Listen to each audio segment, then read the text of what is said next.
Hi అండి. ఏం చేస్తున్నారు? ఎలా ఉన్నారు? మీరంతా బాగున్నారండి? మేము చాలా చాలా బాగున్నాం. అందరికీ ముందుగా హ్యాపీ సండే అండి. ఈరోజు సండే కదా, పొద్దున్నే లేచేసి శుభ్రంగా మనం పూజ చేసుకుంటాం కదండి. స్నానాలు చేసుకొని ముగ్గులు వాకిలు ఊడ్చుకొని నీళ్ళు చల్లి ముగ్గులు వేసుకొని పూజ రూమ్ క్లీన్ చేసుకొని అంతా శుభ్రంగా క్లీన్ అయిన తర్వాత బాగా పూజ చేసుకుంటాం కదా. ఇవాళ ఇలా చేసుకున్నానండి పూజ.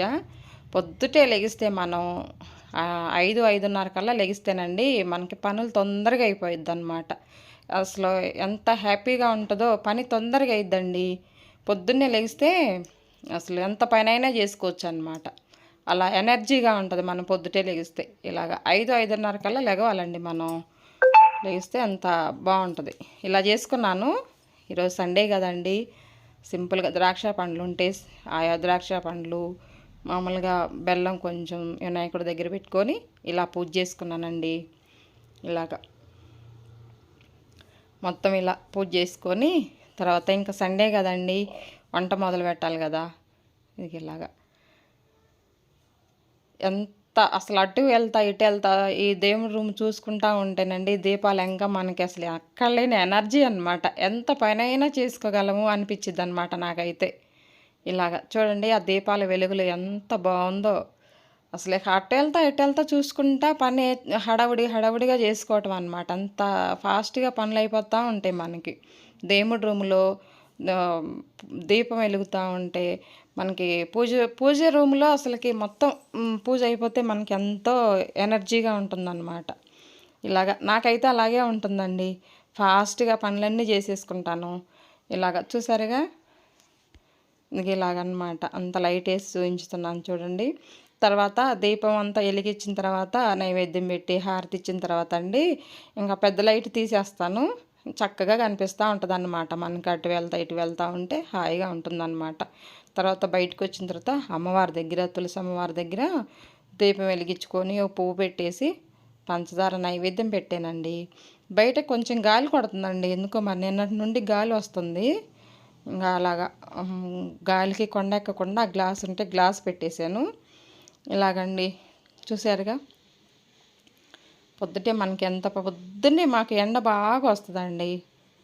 తర్వాత అండి పువ్వులు చూసారా, గులాబీ పూలు ఎలా పూసినాయో.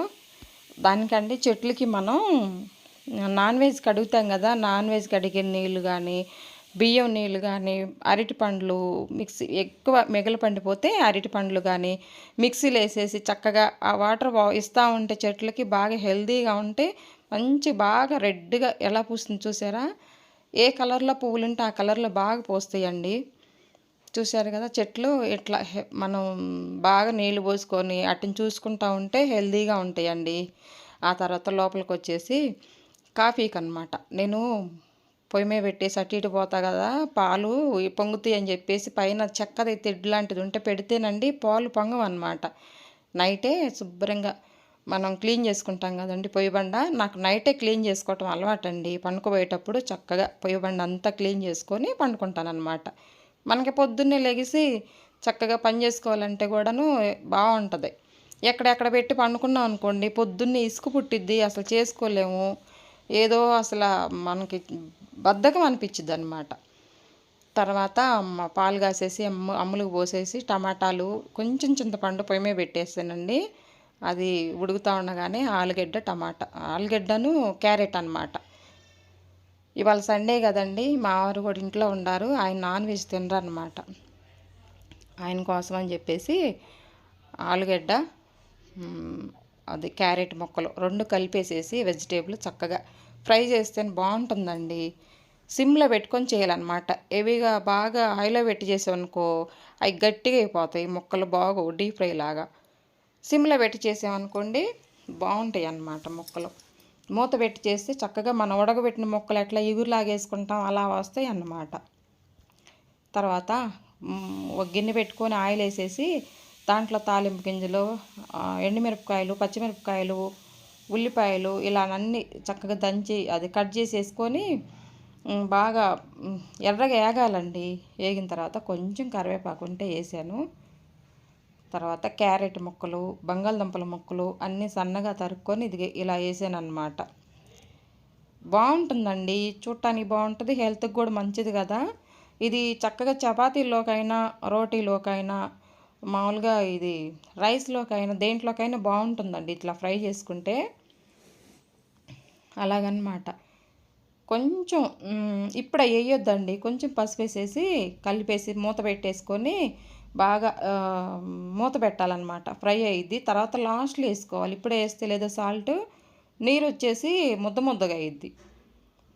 లాస్ట్లో వేసుకోవాలన్నమాట సాల్ట్. అలాగా. తర్వాత అండి 2 ఎల్లిపాయలు మంచిగా దంచేసి దాంట్లో వేసుకున్నాం అనుకోండి, స్మెల్ బాగుంటుంది, కూర కూడా టేస్ట్గా బాగుంటుందండి. ఇలా అన్నమాట. ఇలా ట్రై చేయండి ఒకసారి మీరు కూడాను. దీంట్లో బీన్స్ అదే బఠానీ ఉండ, పచ్చి బఠానీ ఉండ కూడా వేసుకోవచ్చు అన్నమాట. ఇలాగా. తర్వాత అండి ఇది ఉలవచారు అన్నమాట. ఉలవచారు రసానికి అని చెప్పేసి ఉలవచారు తీసుకున్నాను. ఉలవచారు తీసుకొని చక్కగా బయట దొరుకుతాయండి. మనమైనా ఉలవలు తీసుకొచ్చుకొని నైట్ నానబెట్టేసి పొద్దున్నే ఉడకబెట్టేసి మిక్సీలో వేస్తే లేదు చక్కగా ఉలవచారు చేసుకోవచ్చండి. దాన్ని బట్టి మనం ఉలవచారు కాసుకోవచ్చు అనమాట. ఇది బయట దొరుకుతున్నాయి మనకి సూపర్ మార్కెట్లో, తీసుకొచ్చారనమాట ఈయనకి. మా ఆయనకి బాగా ఉలవచారు అంటే చాలా ఇష్టం అండి. అది తీసుకొని చక్కగా వేరే బౌల్లో వేసుకొని దాంట్లోనండి చింతపండు అంతా బౌల్ చేసి వాళ్ళే ఉడికిచ్చేసి పంపిస్తారనమాట. పెడతారు వాళ్ళు. ఇంకా అది ఖరాబ్ కాదు. ఎలా ఉంది చూసారా, చిక్కగా ఎంత బాగుందో, మంచి కలర్ఫుల్గా ఉందండి. ఉలవచారు తింటే కూడా చాలా మంచిదన్నమాట. కిడ్నీల్లో రాళ్ళు అదేమి కరుగుతాయి అంటండి. కిడ్నీలో రాళ్ళు ఉండేవాళ్ళు కూడా అంట అవి తింటే కరిగిపోతాయి అంట. వారానికి 2 సార్లనే తినొచ్చు, కానీ ప్రెగ్నెంట్ వాళ్ళు తినకూడదండి. ఉలవచారు వేడి కదా, తినకూడదు అనమాట. అలాగా. మామూలు వాళ్ళు అయితే మనం పెద్ద ఏజ్ వాళ్ళం, అమ్మమ్మలు తాతయ్యలు మనమైనా మనం తినొచ్చు. పెద్ద చిన్న ప్రెగ్నెంట్ లేడీస్ తినకూడదు అనమాట ఉలవచారు. అలాగా. తర్వాత అండి దాంట్లో తగినన్ని వాటర్ కలుపుకొని, నేను ఇది చింతపండు కొంచెం టమాటాలు ఉడికిచ్చాను కదండి, అది ఇది 2 ఉలవచారు ఈ చింతపండు రసం మొత్తం కలిపేసేసుకొని టమాటాలు వేసుకుంటే చాలా టేస్ట్ ఉంటుందండి ఉలవచారులో. ఒక్కసారి ఇలా ట్రై చేసి చూడండి మీరు కూడాను. తర్వాత ఇట్లా మొత్తం వేసేసి తుక్కేం రానియకుండా, టమాటా పైన స్కిన్ రానియకుండా వడపోసేసి ఈ ఉలవచారు కూడా దీంట్లో కలిపేసేసి చక్కగా దాంట్లోనే అవి తాలింపు వేసుకుంటే చాలా బాగుంటుందండి ఉలవచారు. ఇంకా బెల్లం వేయ అవసరం లేదనమాట. టమాటా చారుకి రసంకి అయితే మనం బెల్లం వేయాలి, కానీ ఈ ఉలవచారులో బెల్లం వేయొద్దండి, టేస్ట్ బాగోదు. అలాగనమాట. బాగా కలపాలి. అదిగో చూడండి, కరివేపాకు చింతపండు వాళ్ళు కూడా ఇస్తారులే, కానీ కొంచెం ఇస్తారనమాట. దానికి సరిపాను మనం వాటర్ వేస్తాం కాబట్టి సరిపాను ఉండదు దాంట్లో. తర్వాత వేరే గిన్నె పెట్టేసుకొని, మనం చింతపండు అవి ఉడకబెట్టాం కదండి, ఆ గిన్నె మళ్ళీ పెట్టేసుకొని, ఆ తర్వాత కొంచెం ఆయిలేనండి, ఎక్కువ ఆయిల్ పట్టదు చారుకి. కొంచెం ఆయిల్, ఒక 2 స్పూన్ల ఆయిల్ వేసేసి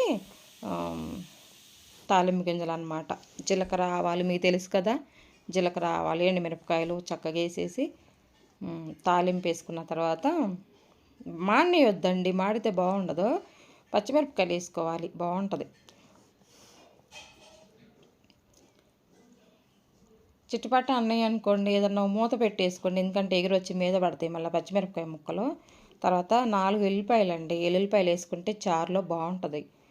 వెల్లుల్లిపాయలు నేను ప్రతి ఒక్క దాంట్లో వెల్లుల్లిపాయలు వేస్తానండి. వెల్లుల్లిపాయలు అంటారు, చిన్నుల్లిపాయలు అంటారు, తెల్లపాయలు అంటారు కొంతమంది, అనేక రకాలుగా పిలుచుకుంటారు కదా, అలాగనమాట. వెల్లుల్లిపాయలు, కరివేపాకు, కొంచెం పసుపు అనమాట, సరిపాను పసుపు వేసుకొని, చారుకు సరిపాను ఒక 1/2 టీ స్పూను పసుపు వేసుకొని చక్కగా చూడండి ఎలా దోరగా వేగిందో అలా వేయించుకుంటే, ఇంగువ మీకు కావాలనుకుంటే ఇంగువ వేసుకోవచ్చండి, వద్దనుకుంటే వేసుకోకుండా ఉండొచ్చు అనమాట. తర్వాత మనం అన్నీ కలిపెట్టిన రసం తీసుకొచ్చేసి ఉలవచారు దీంట్లో పోసుకోవాలన్నమాట. ఎంత టేస్ట్గా ఎంత బాగుంటుందో చూడండి. ఉల్లిపాయలు మనం పక్కన నంచుకోవచ్చండి తీసుకొని, దీంట్లో అయితే నేను వేయలేదు. ఉల్లిపాయలు వేయ అవసరం లేదు కూడాను, కొంతమంది వేసుకుంటే వేసుకోవచ్చు, మీ ఇష్టం అన్నమాట. అలాగా. అది బాగా తెరలనిచ్చి ఇటు పక్క ఏమో చూడండి సిమ్లో పెట్టి వేయించుకుంటున్నాం కదండి, చక్కగా ఏగుతున్నాయి అన్నమాట. అలాగా ముక్క ఉడికిందండి, బాగా ఏగుతున్నాయి. చూసారుగా ఎలా ఏగుతున్నాయో. ఇట్లా అసలు అన్నిటికీ అందరికీ మంచిదేనండి. చిన్నపిల్లలకు కూడా పెట్టవచ్చు అనమాట. పెద్దోళ్ళు ఎవరైనా తినే కూర అనమాట ఇది. వెజిటేబుల్ ఆలు క్యారెట్ కంటికి మంచిది కదండి. క్యారెట్ దేంట్లో అయినా కలగలిపి వేసుకోవచ్చు అనమాట. తర్వాత రసం అయిందండి. ఇప్పుడు రసంలో మనం పచ్చిమిరపకాయలు వేసాం కదండి. ఇప్పుడు కారం వేస్తున్నాను అనమాట. కారం వేసి కొంచెం దానికి సరిపడా కొంచెం కొత్తిమీర వేసుకుంటే సరిపోయిద్ది అనమాట. తర్వాత గ్యాస్ ఆఫ్ చేసుకోవచ్చు. మూత పెట్టేసుకొని గ్యాస్ ఆఫ్ చేస్తే ఉలవచారు రెడీ అయిపోయిందండి. వెంటనే మళ్ళీ ఇది కూడా ఫ్రై అయిపోయింది. ఇది కూడాను మనం ఏముందండి తొందరగా అన్నీ కట్ చేసి పెట్టుకున్నాం అనుకో 5 నిమిషాల్లో వంట అండి. హడావుడిగా చేసుకోవచ్చు.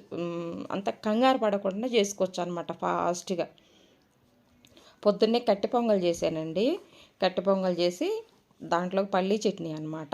నీరు చట్నీ అంటారు కదా, పల్లీ చట్నీ కొంచెం నీళ్ళగా అనమాట చేసి తిన్నాం. చాలా బాగుంది పొద్దున్నే టిఫిన్కి మాకు. కొంచెం పసుపు వేసానండి దీంట్లో. పసుపు కొంచెం సాల్ట్ అనమాట. లాస్ట్లో సాల్ట్ వేసుకోవాలి. ఫస్ట్ వేసామనుకోండి ముద్దగా ఉంటుంది అనమాట. అంత కూర అంతా ఫ్రైలాగా ఉండదు అది. తర్వాత దానికి సరిపడా ఫస్ట్ మనం పచ్చిమిరపకాయలు వేసాం కదా, చూసుకొని కారపొడి వేసుకోవాలి. దీంట్లో ఒకవేళ మీరు తినాలి అనుకుంటే కొబ్బరి కారం అయినా వేసుకోవచ్చండి. కొబ్బరి కారం వేసుకున్న బాగానే ఉంటుంది. నేను ఇప్పుడైతేనే సంబార్ కారం వేసాను అనమాట. అన్ని మసాలాలు కలిపి ఉంటుంది కదా, ధనియాల పొడి, ఆవాలు, జీలకర్ర, వెల్లుల్లిపాయలు, కరివేపాకు అన్నీ కలిపి ఉండే కారం అనమాట సంబార్ కారం అంటే. ఆ కారం వేసానండి. కారం వేస్తే టేస్ట్ బాగుంటుంది. చూడసారా ఎలా పొడిగా ఉందో. మళ్ళీ ఒక 5 నిమిషాలు సన్న మంట మీద ఒక 5 నిమిషాలు పెట్టేసి వదిలేస్తే ఇది కూడా రెడీ అండి.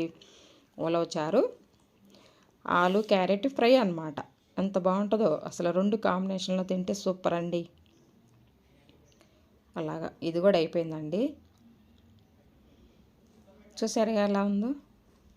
తీసేసి మనం వేరే గిన్నెలో పెట్టేసుకుంటే ఇంకా మనం భోంచేసేటప్పుడు వడ్డించుకోవడానికి ఈజీగా ఉంటుందన్నమాట. చూసారుగా కలర్ఫుల్గా ఉంది కూర కూడా. మెత్తగా మగ్గినాయండి ముక్కలు కూడాను. బాగుంది కూర. అయిపోయిందండి. చూసారు ఎలా ఉందో.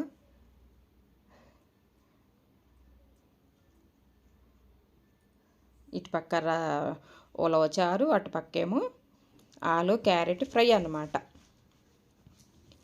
అయిపోయినాయండి 2. గ్యాస్ ఆఫ్ చేసేసి తర్వాత ఎగ్స్ అనమాట. గుడ్లు పెట్టాను. గుడ్లు పులుసు అనమాట. సండే కదండి, ఏదైనా నాన్ వెజ్ ఉండాలి కదా అని చెప్పేసి కొంచెం ఉల్లిపాయలు, మా తెలిసిన ఫ్రెండ్ వస్తానన్నారులేండి భోజనానికి. ఇంకా ఆమెకు కూడా ఉంటుంది కదా ఇంట్లో అని చెప్పేసి ఫ్రెండ్కి కూడా అందరం కలిసి భోజనం చేసుకోవచ్చులని చెప్పేసి కొంచెం కూర ఎక్కువ చేస్తున్నానండి. ఉల్లిపాయలు ఒక పెద్ద ఉల్లిపాయలు ఒక 6-7 పెద్ద ఉల్లిపాయలు తీసుకొని చక్కగా సన్నగా కట్ చేసేసి ఆయిల్ వేసండి. తర్వాత మనం తాలింపు గింజలు ఇవన్నీ వేసేసుకొని నేను గుడ్లన్నీ ఒలిసేసానండి చక్కగాను. తర్వాత చింతపండు అనమాట. దోరగా వేయించుకోవాలండి, బాగా ఏగొద్దు. ఇవి ఉల్లిపాయలు సగం బడ వేయించుకోవాలి. మరి ఎర్రగా వేగినా కూడా బాగుండదు, మరి పచ్చిగా ఉన్నా కూడా బాగుండదండి. కోడిగుడ్డు పులుసు అనమాట. చాలా బాగుంటుంది కోడిగుడ్ల పులుసు. ఇలాగా ఆ చింతపండు పులుసు కూడా ఉడికిన తర్వాత ఈ ఎగ్స్ అన్ని దాంట్లోకి వేసానండి. మీకు కావాలనుకుంటే వేరే కొంచెం పసుపు వేసి ఆయిల్లో వేయించైనా సరే ఎగ్స్ వేసుకోవచ్చు అనమాట. నేనైతే పులుసు కదని చెప్పేసి అలాగే వేసేసాను. ఇలాగా చూడండి ఎలా ఉందో కలర్ఫుల్గా. ఉప్పు, కారము, పసుపు అన్నీ వేసానండి పులుసులోనే. వేసి ఉడికిచ్చాను అనమాట. ఉడికిచ్చేసి చూడండి ఎలా ఉడుకుతుందో. మంచి కలర్ఫుల్గా కలర్తో ఉంది కదా. ఇలాగా గుడ్లు పులుసు అండి. ఉల్లిపాయతో చేసుకుంటే చాలా బాగుంటుంది అన్నమాట. చూసారుగా కమ్మగా ఉందండి పులుసు. ధనియాల పొడి, జీలకర్ర పొడి అవన్నీ వేసుకుంటాం కదా, అలాగనమాట. కోడిగుడ్ల పులుసు అనమాట ఉల్లిపాయతోటి. ఒక్కసారి ఇలా ట్రై చేసి చూడండి, కమ్మగా ఉంటుందండి అసలు తింటుంటే. మరీ అంత లిక్విడ్ లాగొద్దు, మరీ అంత దగ్గరికి లేకుండా ఇలా గ్రేవీగా చేసుకుంటే చాలా బాగుంటుందండి. సరేనా. చక్కగా ఉడుకుతుంది. అయిపోయిందండి ఇది కూడాను. గుడ్లు పులుసు అనమాట. టమాటాలు వేసుకోవచ్చు కానీ టమాటాలు అంతగా బాగుండవండి, ఉల్లిపాయల్లోనే బాగుంటుంది. ఉల్లిపాయ కోడిగుడ్డు పులుసు అనమాట. అలాగా అయింది. చూసారా మంచి కలర్ఫుల్గా ఉందండి. మంచి కలర్ తోటి చాలా బాగుంది. అయిపోయిందండి. కొత్తిమీర కూడా వేసుకున్నాం కదా. ఇక ఆ తర్వాత గ్యాస్ ఆఫ్ చేసుకొని చూసారుగా మూత పెట్టుకొని ఒక 5 నిమిషాలు ఆగిన తర్వాత వేడంతా పోయిన తర్వాత మనం వడ్డించుకుంటే కోడిగుడ్ల పులుసు అమృతమేనండి. అసలు చాలా బాగుంది. ఈ ఉల్లిపాయ పులుసుకండి మామూలుగా ఇది ఉల్లిపాయ పులుసుకి ఉల్లిపాయలే బాగుంటాయండి, బెల్లం ఏమి వేయొద్దు దాంట్లో. ఇలాగ రైస్ కూడా అయింది, మాది రైస్ కుక్కర్ ఖరాబ్ అయిందండి, ఇంకా రైస్ కూడా అయిపోయింది. కోడిగుడ్ల పులుసు, రైసు, క్యారెట్ ఆలుగడ్డ ఫ్రై, ఉలవచారు సండే మాకు ఈరోజు అనమాట. తర్వాత అండి కొన్ని ఉండయండి, ఏదో పురుగు పట్టినట్టు అనిపించినాయి నాకు పల్లీలు.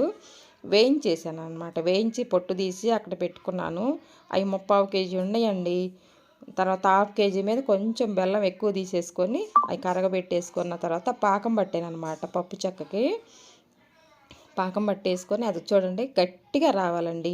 ఇట్లా మూతకేసి కొట్టేమనుకో, ఇప్పుడు రాలేదు ఇంకా, మూతకేసి కొట్టేమనుకో గట్టిగా రాయిలాగా ఉండాలన్నమాట. ఇట్లా ఇరగదీస్తే ఆ పాకం ఇరిగిపోవాలన్నమాట, సాగకూడదు, ఇరిగిపోవాలి. సన్న మంట పెట్టుకొని చక్కగా వేయించుకోవాలి. పాకం వచ్చిందండి, వచ్చిన తర్వాత ఇవన్నీ పోసాను అనమాట. పల్లీలన్నీ, ఏడుశనగపప్పులు చక్కగా పొట్టు తీసి వేసాను అనమాట. దాంట్లో కొంచెం అంతా నెయ్యి వేసేసి, ఈ పల్లీలు నాకు ఒక్కదానికి వీడియో తీసుకోవటం కుదరలేదండి, అది తిప్పేటప్పుడు దీంట్లో పోసేటప్పుడు చూపించడానికి. ప్లేట్కి కొంచెం ఆయిల్ రాసేసుకొని దాంట్లో పోసుకొని ముక్కలు కట్ చేసానండి. చూసారు ఎలా వచ్చినాయో. తింటే మంచిదండి మనకి, లేడీస్కైనా పిల్లలకైనా కూడాను. ఇదండి ఇవాళ వీడియో కనుక మీకు నచ్చినట్లయితే లైక్ చేయండి ఫ్రెండ్స్, లైక్ చేయండి, షేర్ చేయండి, సబ్స్క్రైబ్ చేయండి మన ఛానల్ను. పక్కనున్న బెల్ గంట కొట్టండి, ఓకేనా? ఎరుగుతున్నాయి చక్కగా, అట్లా ఎరుగుతున్నాయి, చూసారు కదా, చక్కగా ఎరుగుతాయండి, బాగా బాగుండాయి, చాలా చాలా బాగుండాయి అన్నమాట. పప్పు చెక్క అంటారు, పల్లి చెక్క అంటారు, పల్లి చిక్కీ అంటారు, ఓకేనా? బాయ్ అండి.